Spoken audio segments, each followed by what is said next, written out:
What's going on, everyone? Welcome back to another video on my channel, and today I'll be going through my mid-season AFL ladder predictions. I have definitely put this video on hold for a couple of weeks. This probably should have been out a little bit earlier, as now it isn't really the mid-season, and I'm not bloody titling it 5/8 of the season ladder prediction. Like, it's still technically the mid-season. With all these games having huge ramifications, I think it's a good time to do the ladder predictions now to see where I feel like all the sides are going to end up at the end of the year. So starting off proceedings with 18th spot, it's obviously between two sides where I have this position at, but I've got North Melbourne. I think North are going to end up finishing bottom, whether it's through percentage or whether they just don't get enough wins, but I currently just can't see them getting another win. Like, their best chances against Adelaide this week, so if they don't beat Adelaide, yeah, North is going to be my safe lock for 18th. I don't know if it's a safe lock, but they're going to be my prediction.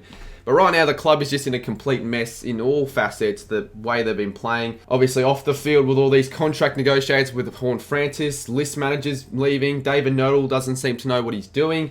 No one seems to want to be at North right now, and they just seem to be getting worse and worse and not better. There's no signs of improvement right now at North, so that's why I've got them at 18th. I have West Coast at 17th because I just see them slightly improving. After the last 2 weeks, they've been better.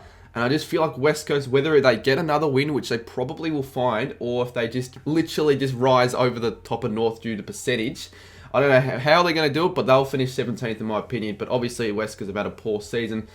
But they've got an overall better culture than North, so I see them falling out of this slump probably almost quicker than West Coast, even though they are terrible and their list has a lot of fixing to do. But I think West Coast will just scrape above North Melbourne. In 16th spot, I've got the Adelaide Crows. Now, obviously, they were a side that some were saying even top 8 potential in the early parts of the year, but obviously they have dropped off quite a fair bit. But you sort of expect that in a way. You're not going to expect a side like the Crows, a really young side. I think almost the youngest side in the competition. So they're obviously going to expect a bit of a drop-off, which we have seen. They have fallen from grace a little bit, but they still sort of bring the effort week in, week out. But as of late, they have definitely dropped off their efforts and all that sort of stuff. But in 15th spot, I've got Essendon. For a long part of the season, we thought it was almost definitely Bombers were finishing 16th. But right now, after obviously a massively disappointing season compared to last year, I think they might turn things around a little bit with a few wins. Obviously, that game against the Saints, that shows they've got a heap of upside and potential. If they play like that every week, they're going to pick up a few more results. But look, yeah, obviously a transition year for the Bombers in this year, and I guess due to the fact that they've had just such a tough start to the season, it doesn't really help them, and they've got a few easier games coming up, the Bombers, so I think the Bombers might, finish 15th. Now, in 14th spot, I've got the Hawthorn Hawks. It's a weird one with Hawthorn because at their best, they're probably a finals quality side, but at their worst, they are arguably the worst side in the comp.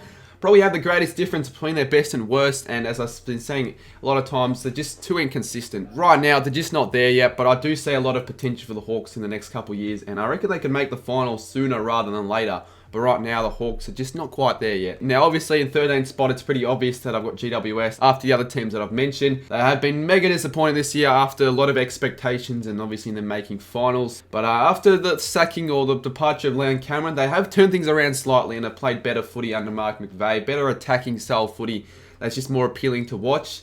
And due to that, I feel like they might rise a few spots by pinching some potential upset wins, one of them including the Pies, which I'll cover a little bit later. Alrighty, this is where it gets interesting. We're getting into the top 12, and all of the sides that I'm going to mention are either finals locks or in the finals race. And in 12th spot, I've got Port Adelaide, but I just feel like they're too inconsistent this year to make the 8. They can have one good game, which is against the Swans, but then they can play horribly like they did against the Cats, and obviously when they started the season. I mean, they've had a very good run as of late, I'll give them that, but those first 5 losses are ultimately going to cost them. Like, it's just so hard to come back from that position. Very few teams can get it done.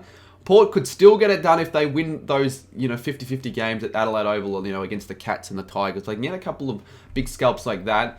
Port could well and truly make the finals this year. Now, 11th spot, I've got the Western Bulldogs, and again, just like the Power, in very similar circumstances, they just have been too inconsistent for mine to make the finals. And I don't know what it is for sides who lose by big margins in finals, for them just dropping off so significantly. But yeah, they just haven't been anywhere near the same side as in 2021. You see glimpses of it in some games, and then in other games, you just see nothing. And with a fairly tough draw to finish the season off, they will need to pinch a couple of upsets, honestly, and a couple of upset wins to make the finals. But I just don't think it'll happen for the Dogs this year, but they still have the list capable of definitely making finals. Now, in 10th spot, I've got a team on the rise, and that is the Gold Coast Suns. They are well and truly a finals contender with, obviously, I've said this a few times already, a really good back end of the year fixture And not only that, but they are playing great, consistent footy. So whilst they do have those games that they should be winning, a really nice, favourable fixture, they're banking those wins in and quite comfortably. They're getting percentage and they're getting consistent footy, but I just don't think it's quite their year, and I don't quite yet trust them to play out the full season, because I still think for the Suns, they're vulnerable of that end-of-season drop-off that they have been doing the past 10 years, but I think they're a different side this year, that is for sure, the Gold Coast Suns, and you never know, that Port v Gold Coast game this week could be the difference between finals or not for the Suns. Now, 9 spot is going to be hugely controversial to a lot of people watching this, but that is the way ladder predictions are going to have to go, and I've got Collingwood. I just feel like Collingwood are just going to miss out, and I know right now they're looking in a great position after that Saints loss against the Bombers. They're in that, probably the front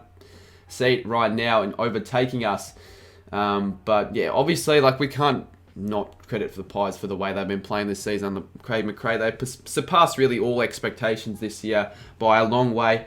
But I just feel like they're still a young side. People are quick to forget, and they can still have those lapses in games. They've had poor games, like against the Dogs, they were shite.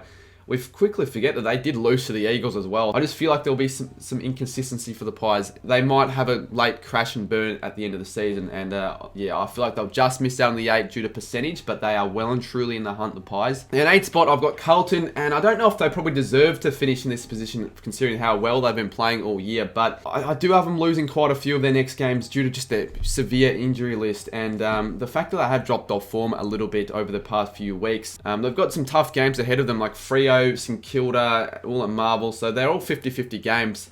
And yeah, as I said earlier, they have a tight fixture and their percentage isn't great, so it's not going to give them the advantage over the other sides. Now in 7th spot, I've got St Kilda. You can say what you want that I'm doing this because I go for them, but people are quite quick to overwrite the Saints after one bad game, albeit it was a shit game. Like, it was just terrible. We played Essendon, expected to win, and we dished that up, but I know our fixture is tough, but majority, if not like 70% of those games are played at Marvel, which we do play our best footy at, besides from the Bombers game. And I feel like our best can beat most sides, our very best. That's just if it does show up. Jack Steele is going to be returning, so that'll make a huge impact. And I just feel like the Saints are going to find a way. You've got to have faith in your own side as myself. Like, I can't just write them off straight away. I won't hit the panic button just yet, but maybe if we dish up a shocker against the Swans, the Saints I can just throw them out the bin. But yeah, I feel like we'll just make the final on percentage this year. Now in 6th spot, I've got the Sydney Swans. I feel like the Swans, the people are saying that they're in some trouble of missing out in the finals. Have they not looked at their fixture? Like, they've got such a good fixture, the Swans. They're almost a finals lock, even if they do lose to the Saints. Like, they will need to start dropping those winnable 50-50 games, such as maybe those ones against the Saints.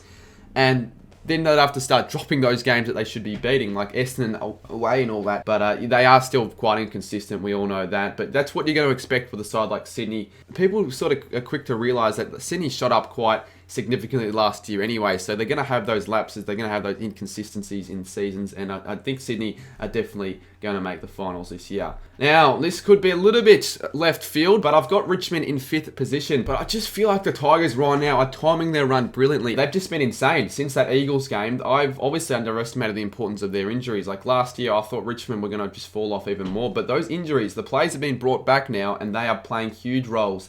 They're just gelling so well as a team right now, and their fixture is fairly safe. Like, they've got a lot of 50-50 games, but I see them winning most of them because of how good they've been playing. Now we're heading to the top 4, and at 4th spot I've got Melbourne, and there's just been a huge fall from grace from the D's after such a strong start to the season. You start 10-0, and now people are saying that, yeah, you might even fall out the 4. I think we might have potentially overrated the D's. I mean, they were just beating bottom 10 sides to start off the season, so they weren't really getting it done too convincingly. Now they are playing the top sides and losing, and they've got the hardest fixture currently to remain the season. So, you know, yeah, right now things are going pear-shaped at the D's, not only on the field but off the field. Now there's no Gorn for a month, and I think, yeah, where Melbourne will finish will heavily depend on their result tonight against the Lions. In 3rd spot, I've probably got the most surprisingly impressive side this year, and that will have to be the Freo Dockers. They're almost set to be a lock for the top 4 this year, which is just huge considering where they were at a couple of years ago or even last year. And then funnily enough, they have got 4 Marvel games remaining in their next 8 games, which, look, I hope they break their sort of poor Marvel hoodoo. Otherwise, you know, if they don't win those Marvel games, then top 4 might be in doubt. But I think the Dockers are almost a lock, and you never know, that top 2 spot could be up for grabs for the Dockers if they get those wins. Now, the top 2, in 2nd spot, I've got Geelong. Now, It's so weird having Geelong in second. They don't deserve to be second. They have not even been close to the second best side this year. But simply, the reason why I have them here is just because of their fixture. They've got such a good fixture, the Cats. It's just almost unfair. Like, how can the Cats have North and West Coast twice? That is literally 2 free wins. They always time their run so well anyways, the Cats. And obviously, with such an easy fixture to finish off the year, a lot of games at GMHBA and winnable games as well. You know, you would expect them to get it done quite easily.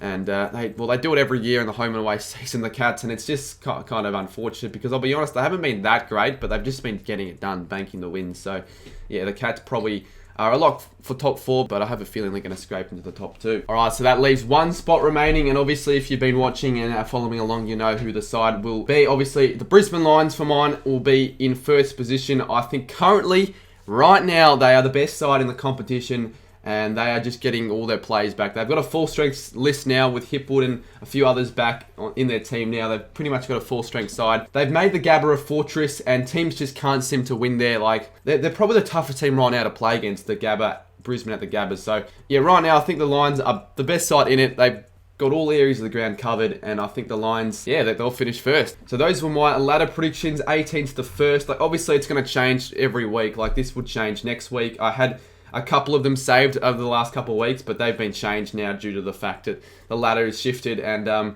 yeah, I mean, let me know down below what you have them as. But before we do that, we'll go over some award winners.